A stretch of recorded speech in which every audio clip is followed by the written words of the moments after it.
Sébastien Arsac et Brigitte Gauthier, pour ne citer qu'elle, refusent de voir la nocivité dans le comportement de certains individus de leur entourage. Et se font parfois, malgré elles, le relais de personnalités médiatiques inquiétantes quant à leur passé d'harceleur ou leur fréquentation. Là, on les voit dans le reportage, à la télé et tout, que les animaux ils sont maltraités. C'est affolant, quoi. Quel reportage t'as vu par exemple? Hugo Clément, je sais pas si tu connais. Je connais, c'est nous qui l'avons emmené dans les C'est vrai? Ok. sur la vidéo.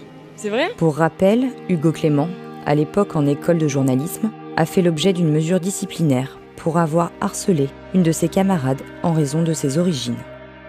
Moi je m'excuse quand j'ai fait une faute, et il n'y a pas de faute. Autre figure emblématique du mouvement, relayée par ses associations, Rémi Gaillard a par le passé usé des codes de la culture du viol dans 2 vidéos d'agression sexuelle qu'il présentait comme de l'humour. Là j'ai les féministes un peu au cul, quoi. T'as eu qui? Des associations, j'ai beaucoup de messages, là je me fais insulter pas mal sur les réseaux sociaux. Ça donne quoi les insultes d'assos féministes? C'est des trucs qui sont longs et chiants à lire. Moi j'ai envie de leur dire retournez faire la vaisselle. Non, je déconne. Faites bien le montage, ne coupez pas là. Face à la souffrance d'un être humain ou d'un animal non humain, il y a 2 attitudes possibles, soit construire un mur d'indifférence ou au contraire s'ouvrir s'ouvrir à la compassion. Face aux multiples actes de prédation sexuelle en son sein, L214 a fait le choix du mépris. Lorsque ces faits sont enfin évoqués dans les médias, L214 les qualifie de clickbait, de piège à clics, afin de délégitimer les enquêtes et les témoignages des victimes. Bien que la direction déclare avoir depuis mis en place des actions de prévention, d'évaluation et d'alerte, une simple charte est-elle suffisante?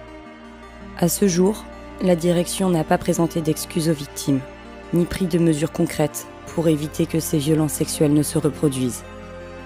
La lutte pour la libération animale ne peut être gagnée si des prédateurs sexuels la gangrènent et que des associations les couvrent.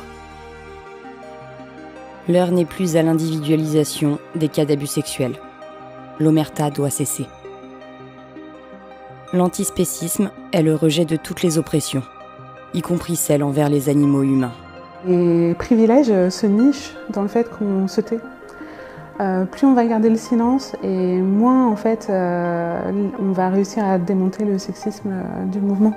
Nous devons continuer la lutte en assurant la protection des animaux humains de la même manière que nous luttons pour les animaux non humains. À celles qui ont parlé et qui encore aujourd'hui ont le courage de briser le silence, vous êtes une source d'inspiration pour celles qui vivent encore dans la peur.